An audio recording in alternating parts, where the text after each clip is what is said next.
தேசிய நெடுஞ்சாலை பணிக்கு வைத்த வெடி கிராமத்திற்குள் சிதறி விழுந்து பாதிப்பை ஏற்படுத்தியதால் ஆத்திரமடைந்த அப்பகுதிவாசிகள் அதிகாரியை சிறைப்பிடித்தனர்.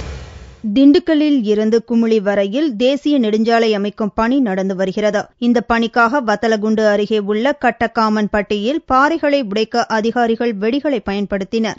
வெடித்து சிதறும் கற்கள் அருகில் உள்ள வீடுகளுக்குள் விழுந்து பெரும் சேதத்தை ஏற்படுத்தியது. இதனால் ஆத்திரமடைந்த பொதுமக்கள் நெடுஞ்சாலை பணியில் ஈடுபட்டிருந்த பொது மேலாளர் சீனிவாசன் மற்றும் ஜேசிபி இயந்திரம் டிப்பர் லாரிகளை சிறைப்பிடித்தனர். மக்கள் குடியிருக்கிற இடத்துல எதுக்காக வெடி வைத்து அந்த கல்லு கிட்டத்தட்ட பாத்தீங்கன்னா ஒரு கிலோமீட்டர் வரைக்கும் அந்த கல்லு வந்து வீடுகள்ல ஓடுகளை உடைச்சிருக்குது, கார் கண்ணாடியா உடைச்சிருக்குது. எப்படி இந்த வேலையை வந்து வெடிகுண்டு வச்சு வேலை பார்க்கலாம்ன்றதுக்கு அனுமதி கொடுத்தாரு. பொதுமக்கள் இருக்கிற இடத்துல எந்த விதமான முன்னறிவிப்பும் இல்லாம எப்படி இந்த வேலைகளை பாக்குறாங்க. இதையடுத்து அதிகாரிகள் நடத்திய சமரச பேச்சுவார்த்தையை தொடர்ந்து சிறைப்பிடிக்கப்பட்ட பொது மேலாளர் மற்றும் வாகனங்களை பொதுமக்கள் விடுவித்தனர்.